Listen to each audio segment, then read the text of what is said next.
Buenos días, buenas tardes, buenas noches. Una vez más aquí, bienvenidos a nuestro podcast, su podcast, El Refugio Geek. El día de hoy tenemos un tema muy interesante y es que vamos a hablar sobre corrección política y la cultura de la cancelación, cómo estas afectan las narrativas en las series y las películas de la actualidad. Pero antes de seguir hablando sobre el tema del día de hoy, quiero saludar a mi queridísimo colega Jordi. Jordi, ¿cómo estás el día de hoy? Y ha habido cita, dañándome la garganta, yo como siempre. Bueno, raza, primero que todo, el cambio de calidad ahí, nos disculpan. O sea, siempre hemos querido cambiar de calidad, ¿no? Porque pues sabemos que Skype tiene sus ciertos problemillas, pero es que hoy se fue con más problemas de lo normal y nos tocó irnos al lado de emergencia. Pero bueno, eso no está con ustedes.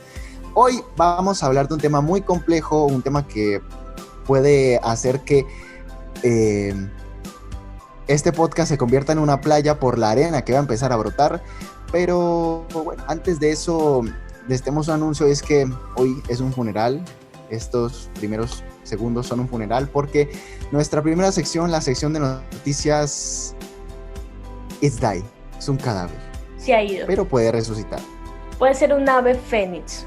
Puede ser un ave fénix nuestra sección de noticias, pero eso va a ser una noticia para después. Ahora sí, Jordi, te voy a dar el poder de la edición para que saltemos de una vez a lo que va a ser la temática del día de hoy para este episodio.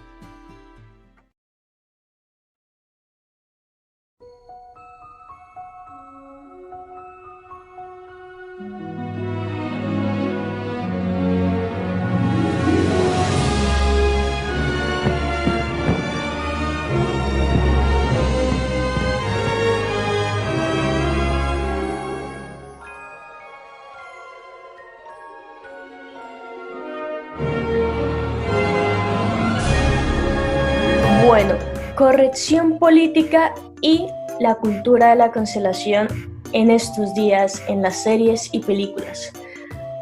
Vamos a hablar sobre ese tema, pero antes de, Jordi, ¿quieres hacer una pequeña introducción a la estructura que vamos a utilizar el día de hoy para que tanto ustedes, los que están escuchando este podcast, como nosotros, no nos vayamos a perder en este tema que es un poco extenso, un poco polémico y con muchas cosas por decir?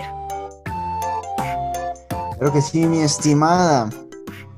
Tenemos, primero vamos a hablar un poco de los orígenes, porque la corrección política nació de un movimiento político, de una postura política y filosófica conocida como el progresismo. Así que primero vamos a hablar un poco de cómo nació el progresismo, que de hecho nosotros la hemos estado llamando mal porque creo que hemos promocionado este episodio desde el segundo.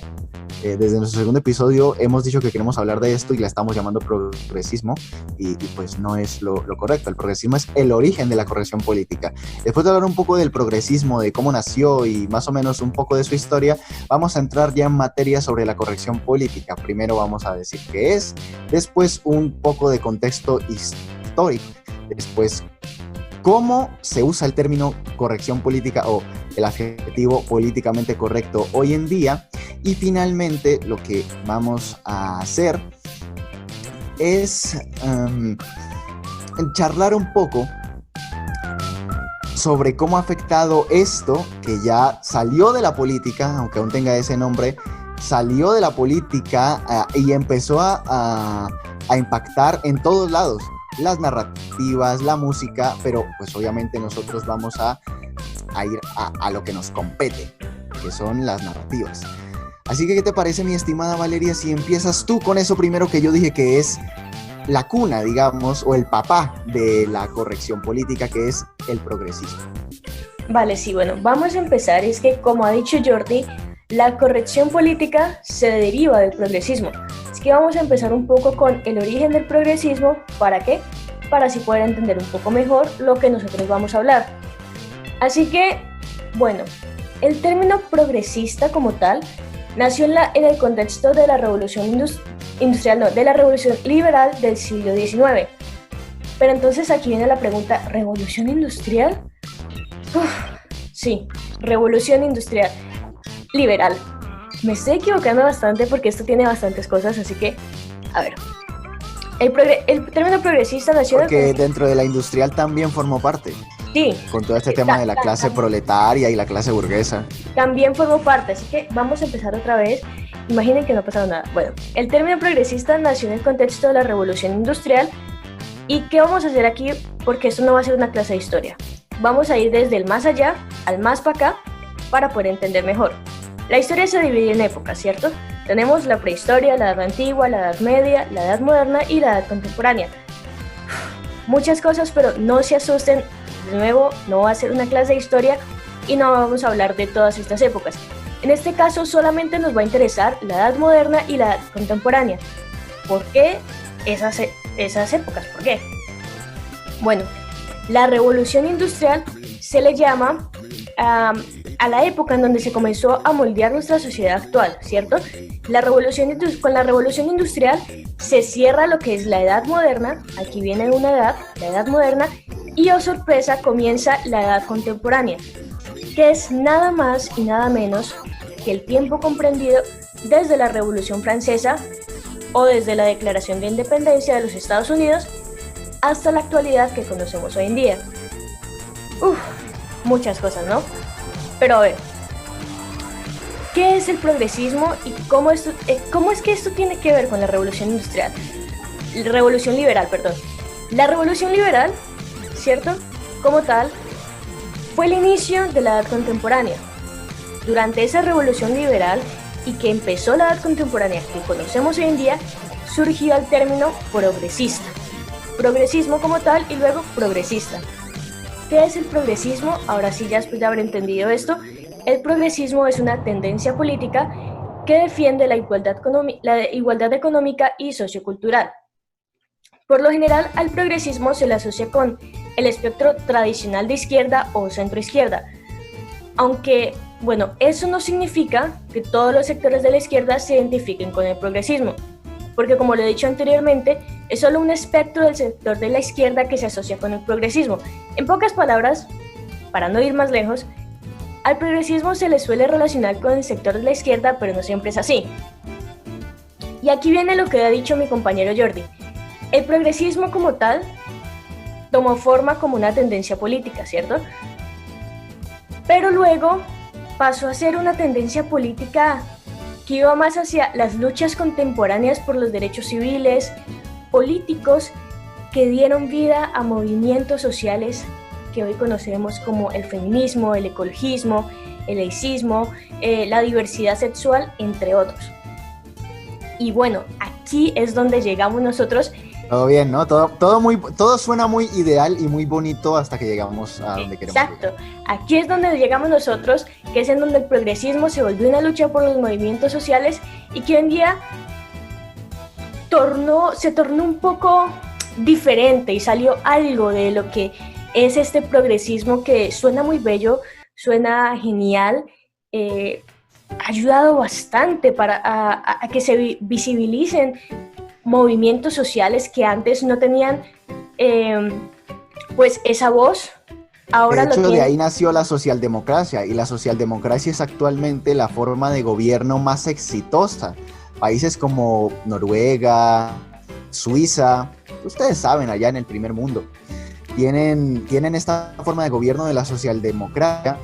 Es vitalismo regulado, mucho más regulado que el que tenemos, y esos países pues no son potencia mundial tampoco, pero son de lo más exitoso en cuanto a educación y en cuanto a movimientos sociales, respeto por la pluralidad, y ahí otra vez están nuestros conductores, discúlpenos, que hay en el mundo actualmente. Exacto, es lo que hoy llamamos primer mundo. Pero bueno, ustedes estarán preguntándose, ok, yo entré a este podcast para ver esto sobre cómo afectan las series y las películas. ¿Qué tiene que ver toda esta política y yo por qué tengo que saber todos estos términos? Bueno, es necesario para poder entender lo que vamos a continuar y que mi compañero Jordi nos va a ilustrar de cómo este término progresismo cambió un poco y se derivó a lo que llamamos hoy la corrección política y se metió en los contenidos audiovisuales. Así que, Jordi, es tu turno. De acuerdo, ahora sí, lo que queríamos saber, ¿no? El término corrección política o el adjetivo políticamente correcto, que es comúnmente abreviado por PC, que esas siglas les sonarán bastante a los fanáticos de South Park, por el director PC, que es una sátira precisamente de esto. Joder con los conductores el día de hoy. Disculpen ahí, pero pues son cosas que no hay que entender controlamos. que ellos, pues les comentamos que íbamos a hablar de esto y no, ellos dijeron Están también, muy indignados con lo que se está haciendo hoy en día. también tenemos que hablar. Uh-huh. A ver, es abreviado PC por sus siglas del inglés Political Correctness. Se utiliza para describir el lenguaje, las políticas o las medidas destinadas a evitar ofender o poner en desventaja a personas de grupos particulares de la sociedad, o sea, a las minorías. O sea que digamos, para que lleguemos aquí un poco a cosas del siglo XXI, veamos aquí hay un apartado que dice lenguaje. O sea que esa gente que, sin ofender, pero dicen cosas como, por ejemplo, que tenemos que decir todes estamos aquí en este podcast. Amigues, Sí, amigue, eres una luchadora. Básicamente entran dentro de esta corrección política, ya que argumentan que la A los pone en desventaja. Desde finales de los años 1980, el término se ha referido a evitar el lenguaje, otra vez, o el comportamiento que puede verse como excluyente, marginador o insultante de grupos considerados desfavorecidos o discriminados, especialmente grupos definidos por género, etnia o sexodiversidad. O sea que estamos tomando los pilares del progresismo y los estamos llevando a un extremo. A niveles un poco extremos. En el discurso público y en los medios, e inclusive en internet, mayormente en Twitter, se le utiliza como peyorativo, ya que implica que estas políticas son excesivas. Exactamente lo que estábamos diciendo. Ahora, un poco de historia, ¿no? Porque pues necesitamos cultura en esta vida, raza, y saber de dónde vinieron las cosas. El término políticamente correcto... ¿Qué? Culturízate con Jordi. El término políticamente correcto se usó con poca frecuencia hasta la última parte del siglo XX y de hecho se le veía como algo bueno o como algo malo dependiendo de dónde estuvieras. Por ejemplo, el New York Times decía que los nazis eran políticamente correctos porque según sus políticas, ellos solamente le daban licencias y documentos civiles a personas que fueran totalmente arias. Es decir, que los Estados Unidos lo estaban viendo como algo malo, el New York Times que lo publicó, pero para los nazis era algo bueno. Este uso anterior no comunicó la desaprobación social, generalmente implícita en un uso más reciente, como lo vemos hoy en día en Twitter. En 1973, el término políticamente correcto apareció en una sentencia de la Corte Suprema de los Estados Unidos sobre una demanda política. Nuevamente, al igual que el progresismo nació dentro de la política. ¿De acuerdo? El término también tuvo uso en otros países de habla inglesa en el siglo XIX, o sea, desde antes, aunque obviamente no tenía nada que ver con lo que conocemos hoy en día. Ahora, ¿quién fue el primero que como que dijo el sentido moderno de la corrección política? Pues se dice que el primero que utilizó este término en el sentido moderno fue Tony Khan Bambara en la antología de 1970 The Black Woman. El término probablemente entró en uso en el Reino Unido alrededor de 1975, junto con lo de Estados Unidos. Ahora, bueno, esta es la historia un poquito, pero ¿cuál es el uso actual? El uso peyorativo contemporáneo del término surgió de la crítica conservadora de la nueva izquierda a fines del siglo XX. Este uso fue popularizado por una serie de artículos en The New York Times y en otros medios a lo largo de la década de 1990, y fue ampliamente utilizado en el libro de Alan Blow, The Closing of the American Life. The American Mind, The American Mind, o sea, la mente americana.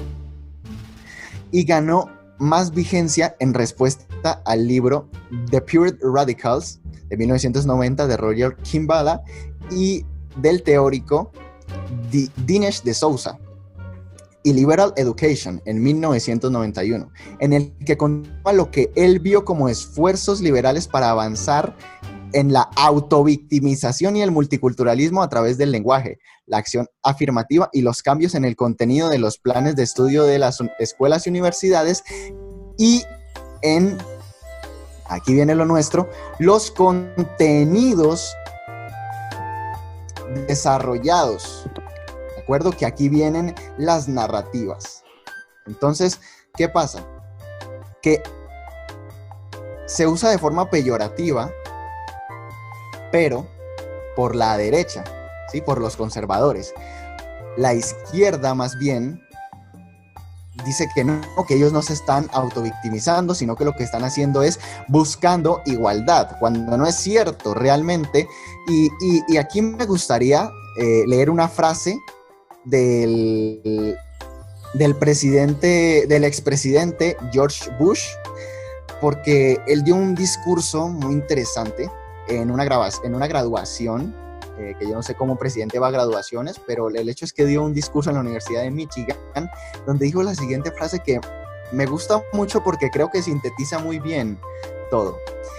La noción de corrección política ha encendido la controversia en todo el país, y aunque el movimiento surge del deseo loable de barrer los restos del racismo, el sexismo y el odio, reemplaza los viejos prejuicios por otros nuevos.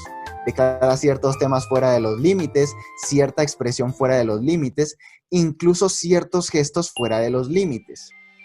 Ahora sí, vamos a entrar de lleno con la narrativa. Es que me gustó mucho esa frase y por eso se las quería compartir, porque creo que a pesar de que es de los 90, describe muy bien lo que estamos viendo hoy en día. Describe muy bien lo que estamos viendo hoy en día con las narrativas, donde todo lo quieren forzar, todo lo quieren hacer como muy, pues, simplemente necesito tener personajes de la etnia que sea, no digamos en específico, necesito tener personajes de la etnia que sea, porque si no, no soy políticamente correcto y entonces no hago las cosas bien, me cancelan, que de eso vamos a hablar después.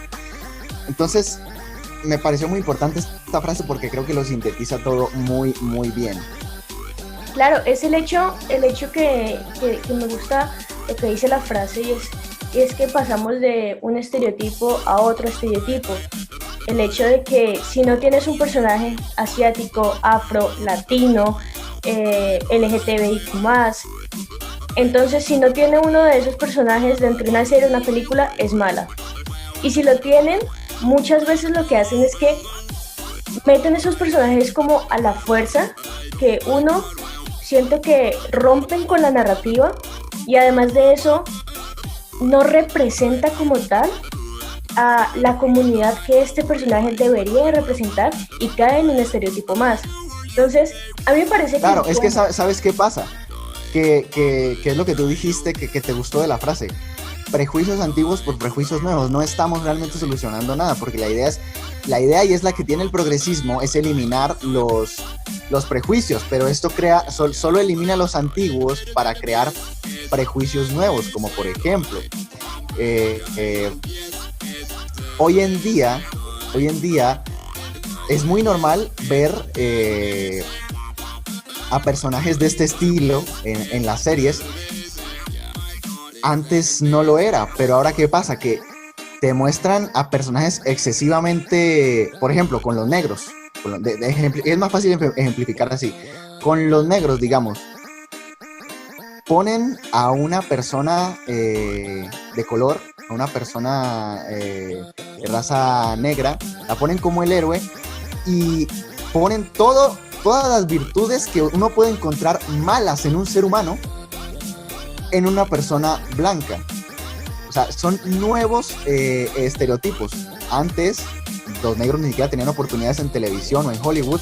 Hoy las tienen y son los blancos quienes son retratados como pues los malos. O sea, no estás solucionando nada, estás creando problemas nuevos, y algún día eso se va a venir contra ti y va a haber otra nueva corrección política, pero esta vez que diga que las personas, las mayorías sean las nuevas minorías y ahora son las oprimidas. Exacto, y es que, mira, lo que yo estaba diciendo es que a mí me parece bueno el tema del progresismo, o sea, me parece estupendo porque, a ver, por ejemplo, hoy en día encontrarnos, ahora pasemos con un personaje gay en una serie de televisión, eso es muy habitual, o sea, es muy común, y que sea protagónico de una serie, aún más común. ¿Por qué? Porque es que, por ejemplo, antes la homosexualidad no era bien vista en televisión. Y hoy tenemos series como Queer as Folk, The L Word, que ayudaron bastante a que este salto se diera de una vez por todas y que estos personajes pasaran de ser secundarios graciosos a ser complejos protagonistas. Y esas son las series que realmente representan y siguen con el movimiento progresista. El tema está ya cuando llega esto de la corrección política y dice como, a ver, esta serie no tiene un personaje gay, hay que añadir un personaje gay. Bueno, sí, pero este personaje pues no tenemos una historia para él, no importa, mételo. Y así ha pasado con muchas y que uno dice, por ejemplo, la gente hace memes en Instagram, en Facebook, sobre algunas series de Netflix. Que dice, si una serie de Netflix no tiene a un personaje gay, afro, latino, asiático, no es una serie de Netflix. No estoy diciendo y no estoy criticando a las series de Netflix porque hay unas muy buenas, pero hay unas que, como ha dicho Jordi, se pasan de estereotipos viejos a estereotipos nuevos. Y creo que ese no es el punto es vivir en un mundo sin estereotipos. Exactamente, ese es el punto del progresismo y es lo que la corrección política ha llevado a la exageración.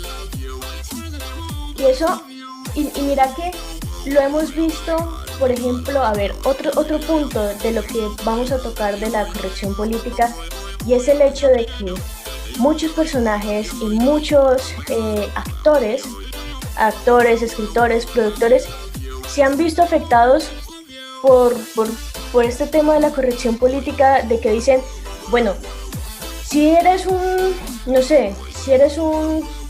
hombre blanco, no puedes escribir. Se ve mucho en caricaturas, esto que está a punto de comentar Val, se ve mucho en caricaturas porque es más que todo con actores de doblaje, con actores de voz, que pasa esto que está a punto de comentar Val. No, y con creadores también.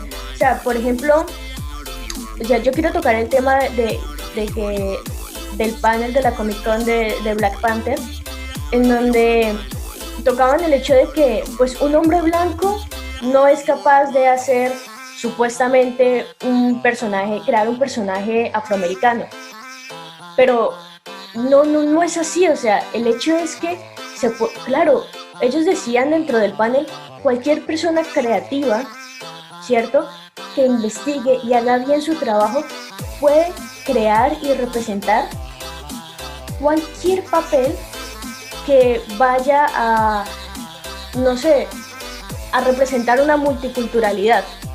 Cualquier personaje que realmente haga bien su trabajo puede hacerlo. Y como ha dicho Jordi, se ha visto mucho en el tema del doblaje. Jordi, que sabe más al respecto, nos puede contar. Pues empecemos por los ejemplos más conocidos, que de hecho los he comentado varias veces en capítulos pasados del podcast. Uno es el de los Simpsons, que tuvo Disney que sacar un comunicado, que iba a decir Fox, porque ya los Simpsons le pertenecen a Disney, que dice que ningún personaje de raza negra, asiático, de alguna minoría va a volver a ser interpretado por personajes,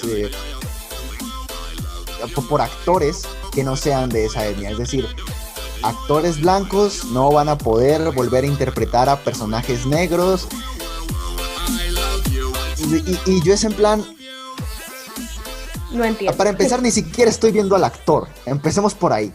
No estoy viendo al actor. Necesito creerme que él está realmente dentro de ese personaje. Por ejemplo, necesito creerme que él está realmente... Y eso depende de su interpretación y de qué tan bien haya hecho su trabajo. Y mira que la voz de Bart es de una mujer, ¿no? De hecho, sí, la voz de Bart, todos los doblajes, la voz de Bart es de una mujer. Claro, y no pueden decir... Entonces ahora me van a poner un niño que no ha estudiado nada de doblaje a hacerme la voz de Bart. Que ojo, que hay niños en doblaje y lo hacen muy bien. Pero mi punto es que pues la voz de Bart ya es una voz icónica. Si acá en Latinoamérica se armó un bororó cuando cambiaron las voces de los Simpsons, y eso que las que escogieron son muy parecidas, pero aún así se armó la gorda, como dicen en México.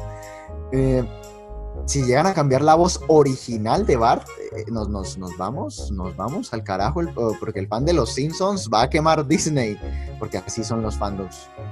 Eso, y es que, mira, yo lo que digo es que el hecho de que haya tanto... Por ejemplo, la voz de Goku, no de Goku niño, te estoy hablando de Goku adulto. La voz original de Goku en japonés es una señora que tiene unos 80 años, Masako Nozawa se llama la señora, y te hace un Goku que puede sonar raro si has crecido con la voz latina, pero es excelente. Sí, claro, y es que, mira, no solamente en ese tema del doblaje, sino también en el tema de representar algunos personajes. Mira, yo quiero comentar la situación que me pareció interesante sobre el personaje, el actor, que si no estoy mal es Darren Criss, que pues es conocido por personificar a nuestro queridísimo y bellísimo Blaine Anderson en la serie televisiva Glee, y Darren es conocido por interpretar personajes gays siendo él heterosexual, y lo hace muy pero muy bien, o sea, es increíble, yo creo que es una muy buena representación, y hace poco dijo, mira, yo ya no quiero representar personajes gays porque pues soy heterosexual y pues no quiero como quitarle el puesto a un actor que sí es gay y que pues quiera hacer el papel. Yo siendo heterosexual pues prefiero hacer papeles heterosexuales, pero yo digo, hombre, tú lo haces muy bien. Yo sé que es una decisión de él, pero en parte yo digo, ¿por qué es que ahora no se puede hacer eso? O sea, ¿por qué ahora los actores tienen que decir, no, mira, yo soy gay, no puedo hacer un personaje heterosexual? O sea, si se cambia la vaina, la gente, no sé, pegaría un grito en el cielo, ay, entonces están discriminando a una persona gay y por eso no puede hacer personajes heterosexuales. Hombre, pero si te está pasando lo mismo con los actores heterosexuales que no pueden hacer papeles gays. Y hay muchos actores heterosexuales que han hecho personajes gays y le ha ido muy bien. O sea, por ejemplo, James Franco y Sean Penn, discúlpeme si no digo bien el nombre, en Milk del 2018, interpretan al activista por los derechos gays, Harvey Milk. Le valió su segundo Oscar a Sean Penn, perdón si no, te repito, no digo bien el nombre, o sea, un segundo Oscar por representar un papel gay siendo heterosexual. Hemos visto a Heath Ledger, hemos visto a Michael Douglas, hemos visto a Jared Leto, hemos visto a Meryl Streep, Daniel Radcliffe hizo un papel del poeta homosexual Allen Ginsberg, si no estoy mal. Después de haber hecho Harry Potter, tenemos a Antonio Banderas, tenemos a Robin Williams haciendo un personaje histórico, afeminado, extravagante. Y él es un actor heterosexual. Jim Carrey también lo ha hecho. Y hombre, si antes se hacía en 1996, en el 93, en el 2001, ahora tocar ciertos temas, no sé, es una sensibilidad que es como tocar un vaso de cristal. O sea, yo siento que... por eso, es que me encantó que lo dijeras, porque por eso precisamente les llaman a los millennials y a la generación Z, que son las últimas dos generaciones de la humanidad, la generación de cristal. O sea, son dos generaciones diferentes, pero las han combinado para llamarlas la generación de cristal, precisamente por eso que estás mencionando en ese momento, ¿vale? Exacto, y es que, vean, yo siento que esto no contribuye para nada a lo que los movimientos quieren mostrar. O sea, no estoy diciendo que el hecho de que hayan personajes gays, afros, asiáticos, latinos en una serie o película sea malo, O sea, estoy diciendo que hoy en día tocar esos temas, uno no sabe cómo tocarlos, se siente incómodo, porque cualquier cosa que digas va a ser utilizado en tu contra. Y yo creo que eso, estos movimientos sociales no quieren representar eso. Ellos estuvieron tanto tiempo sin una voz, sin una representación, que hoy en día en las series y películas pueden tenerlo. Tienen películas increíbles, series maravillosas, con personajes gays icónicos, que uno dice, ¿por qué tienen que, no sé, tocar este tema y volverlo un vaso de cristal? En donde, bueno, si tú no haces parte de la comunidad LGTBIQ+, tú no puedes participar y no puedes hablar al respecto, porque tú no sabes de la opresión, tú no sabes de esto, tú no... Oye, tú tampoco, tú viviste en el siglo, tú has nacido, por lo general, son los que nacieron... A ver, sería como pedirle, digamos, si en este momento yo me quiero hacer una serie de la guerra de Vietnam, como una serie de un veterano de guerra que acaba de volver a la guerra de Vietnam, digamos algo parecido a la historia de Mafia 3, que yo supongo que los gamers me entenderán, Valeria un poco no tanto, pero algo parecido a la historia de Mafia 3, ¿sí? Entonces resulta que en Mafia 3 tenemos un protagonista que es negro, que acaba de volver de la guerra de Vietnam, en un periodo muy racista. Entonces yo literalmente no podría hacer esa serie, porque no puedo traer a ninguna persona negra que haya ido a la guerra de Vietnam.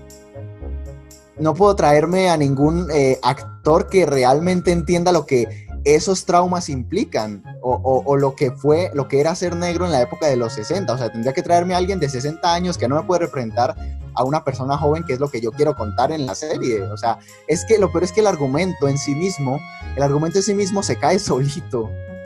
Bueno, y ahora sí, terminando de decir lo que estaba diciendo, era que el tema de que estas situaciones se vuelvan tan delicadas, lo que hace, creo yo, es afectar en parte a la hora de realizar producciones, de realizar contenido audiovisual, de realizar doblaje, y lo único que hace es presentar limitaciones a la hora de realizar contenido como tal.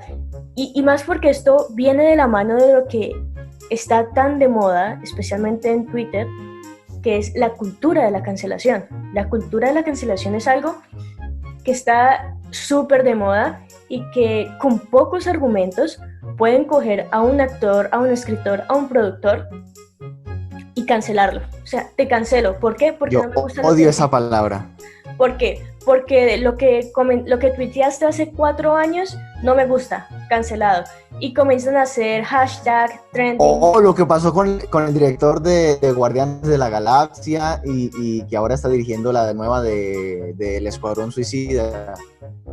O lo que pasó con J.K. Rowling, que J.K. Rowling lo que hizo fue anexó un artículo que hablaba sobre las mujeres que no menstruan, que realmente yo le di clic, miré el artículo y no le vi absolutamente nada de malo. Y ya todas las personas comenzaron a comentar, no, es que J.K. Rowling es transfóbica, ya no voy a leer sus libros, no voy a ver más películas de Harry Potter se me salió del corazón.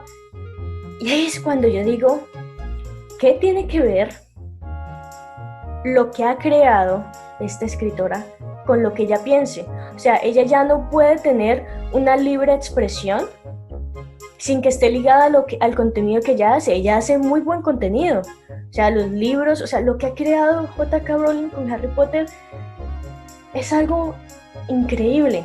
Es algo que se compara con Star Wars, se compara con El Señor de los Anillos, pero hombre, tenemos nuestro propio parque temático. Digo tenemos porque soy una Potterhead de forma inesperada, que me inundé de la Algún día narrativa contaremos esa mágica de historia, J.K. Rowling, pero luego algún día contaremos contaremos esa esta. historia en un podcast de Sí. historias de la vida. Uy, me gusta ese podcast. Luego contaremos esa historia, pero lo que me refiero es que tildaron a J.K. Rowling de transfóbica y yo estoy casi que segura que la gente que hizo eso, que puso el hashtag y que supuestamente la cancelaron, ni siquiera leyó el artículo. O sea, nada más leyó el título que decía para las mujeres que no menstruan. Entonces como, ay, entonces las mujeres trans y esto y aquello. Y yo digo, óyeme, pero ¿por qué? Y lo han hecho, además de la parte de las narrativas, también en la música, pero en eso no nos vamos a meter, pero lo han hecho también. Sacan discos de la época de los 80 que, ay, esto tiene letras machistas, y uno las escucha perreando por allá, un montón de cosas. ¿Sabes que ahí está el otro problema? ¿Sabes que ahí está el otro problema? En traer cosas de un pasado a nuestro contexto histórico. Lo mismo pasó con la película de HBO de Lo que el agua se llevó, que la tuvieron que quitar en HBO Max porque era racista. Pero no entiendes que esa película trata del siglo XX y en el siglo XX había que ser racista. O sea, obviamente no estoy justificando el racismo, lo que digo es que la película tiene como finalidad representar un contexto histórico. La película es racista, eso no se lo niega a nadie, pero tú tienes que entender que la película es de 1938. Exacto, entonces ahí es cuando se ven afectadas las narrativas, porque vos ya no podés producir o crear una historia de una época en la que obviamente existía racismo, existía discriminación, existía homofobia, porque si la vas a lanzar hoy en día, simplemente te la van a cancelar porque dicen, tiene esto, tiene aquello, pero la gente no es capaz de ubicarla en un contexto histórico y decir, esta narrativa tiene sentido por esto y aquello. Entonces, este tema de la corrección política unida con la cultura de la cancelación, eso es un cóctel que todos los millennials se toman mientras están tuiteando. Definitivamente es algo que... Ojo que nosotros los centennials no nos salvamos. Que tú y yo no hagamos parte de eso, los centennials también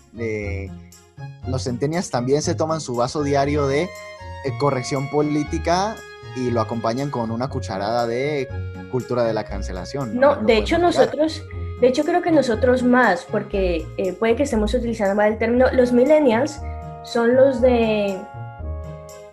Serían más o menos los millennials los son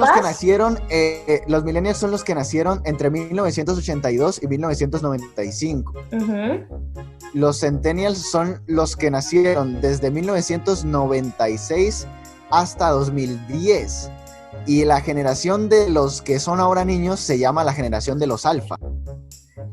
Exacto. Entonces nosotros estamos hablando de los millennials, que son de los 80, y los centennials de los 90 para acá. Que en los centennials pues entramos, mi compañero Jordi y yo entramos dentro de la parte de los centennials. Pero lo que digo, este cóctel de corrección política más cultura de la cancelación, lo único que ha hecho, creo yo, es limitar la libertad de expresión y las narrativas que tienen su propio contexto, pero que no lo entienden porque lo que primero ven, a eso primero cancelado. Entonces, hombre, aquí la pregunta final, creería yo, que nos podemos hacer, ¿es realmente el progresismo? No, ¿es realmente la corrección política y la cultura de la cancelación un enemigo del buen contenido? ¿Jordi?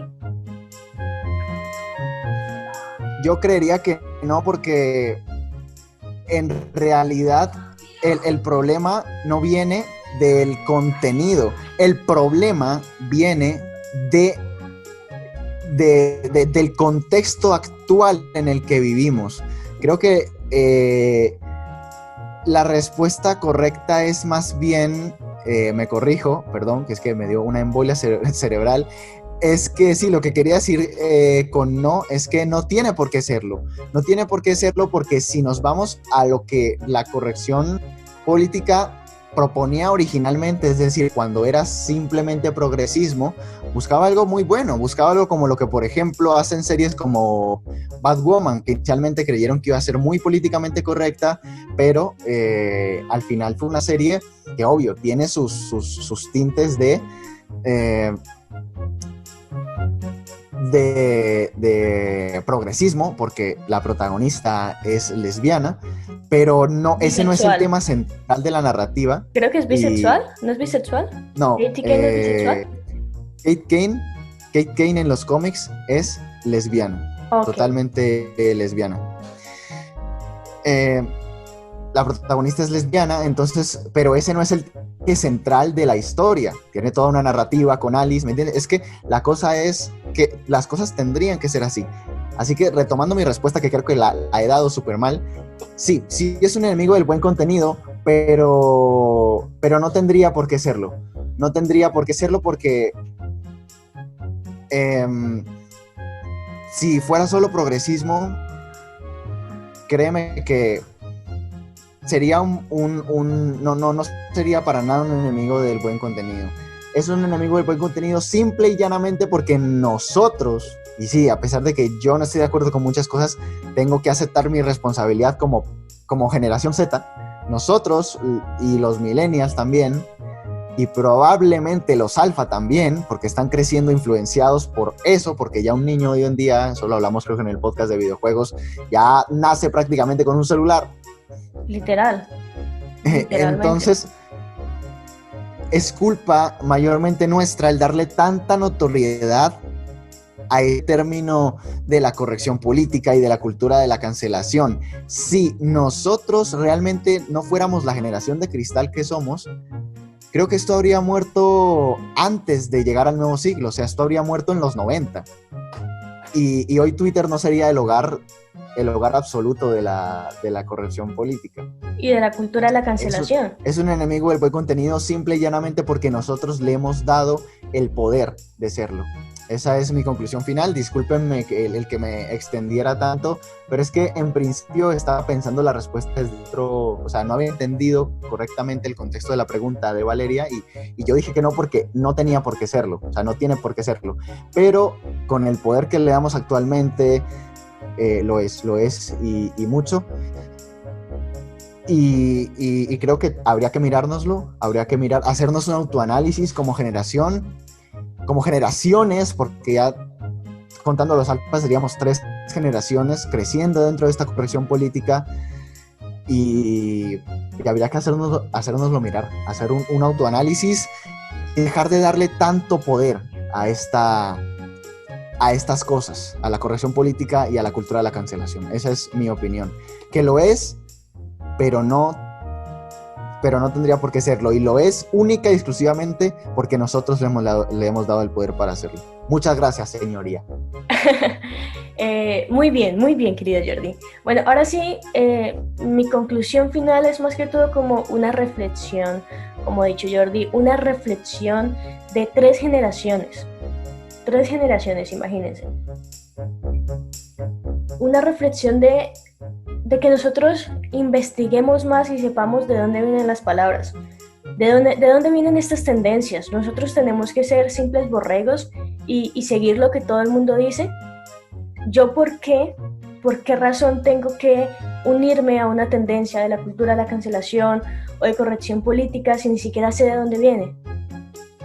Yo creo que por eso fue que Jordi y yo empezamos con el tema de la historia, el origen, el contexto, de dónde viene, de dónde se deriva la corrección política que se deriva de lo que es el progresismo.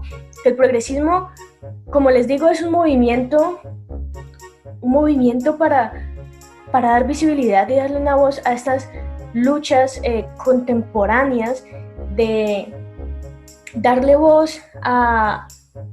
Es que el progresismo quiere darle voz a todo el mundo. O sea, ese es el objetivo del progresismo, darle voz a todo el mundo. Le da voz a todas las comunidades.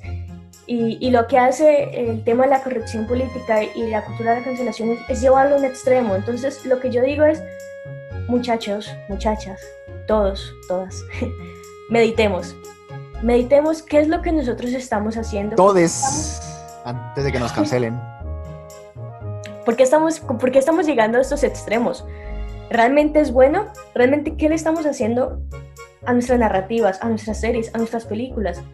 Si nosotros queremos una buena representación de la comunidad LGTBIQ+, pues va a ser una buena representación. No va a ser un personaje que entre forzado a una serie.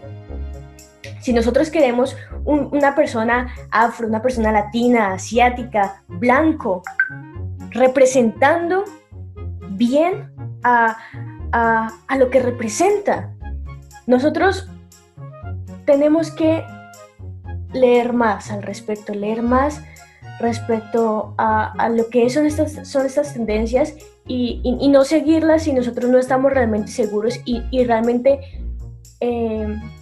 si no hace parte de lo que nosotros creemos. Intentemos formar nuestro vocabulario e intentemos formarnos nosotros antes de hacer parte de una cultura de la cancelación y una corrección política que como les digo, no debería de ser enemigo del buen contenido. No debería de serlo, pero se ha convertido por el mismo sesgo y las limitaciones que estos presentan a la hora de crear buen contenido. Entonces, reflexionemos al respecto, ¿cierto? Y hagamos de Twitter, de Instagram, de esta cultura de la cancelación, un lugar menos tóxico, por favor. A Twitter pido con el alma que lo hagamos un lugar menos tóxico, por favor. Exacto, un lugar menos tóxico. ¿Para qué?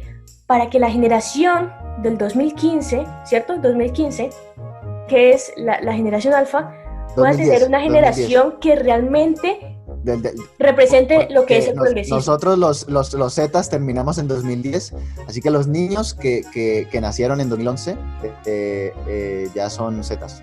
Eso, bueno, perdón, Zetas no, ya hoy, o sea, me disculpará la gente con esas divagaciones que me meto a veces, que parece que, es que les comento que yo tengo un problemita que es como diarrea mental, que realmente yo hablo y luego mi cerebro reflexiona sobre la marcha y dice, ¿qué fue lo que dijo este tema?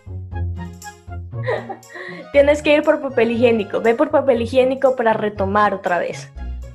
Pero bueno, sí, a lo que yo me refería en mi conclusión final es que nosotros, los que estamos ya más grandecitos, tenemos que cambiar esto para dejarles un buen contenido de series y películas a esta generación alfa del 2000 para allá, que es esta generación la que ya está creciendo.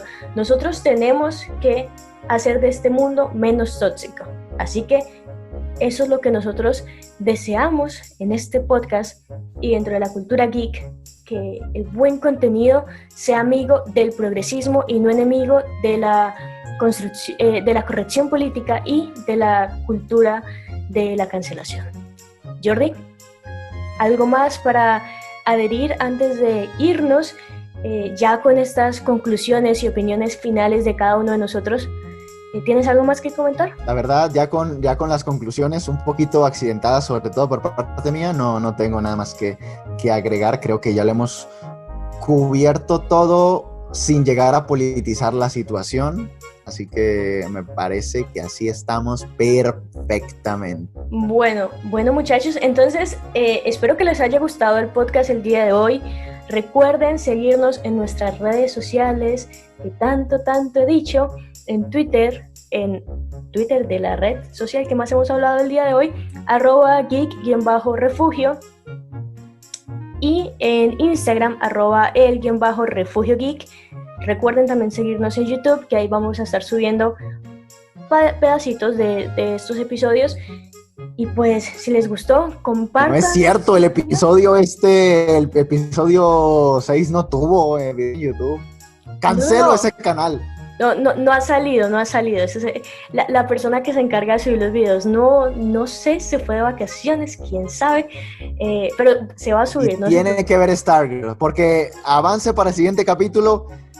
Tenemos reseña, opiniones, debatazo de la temporada completa, de la primera temporada de Stargirl. Y para los fans de Marvel, genial, de DC Universe, y va a pasar a ser de CW. Para los fans de Marvel también tenemos el cierre de Agents of S.H.I.E.L.D., de la 7ª y última temporada de Los Agentes de S.H.I.E.L.D., que mi querido Jordi va a tener que investigar al respecto para poder hacer eso. Pero bueno, ya, sin alargar tanto esta despedida, la forma en cómo se debe acabar todo podcast es, Jordi. Se te va a ir recortado, pero hasta la próxima.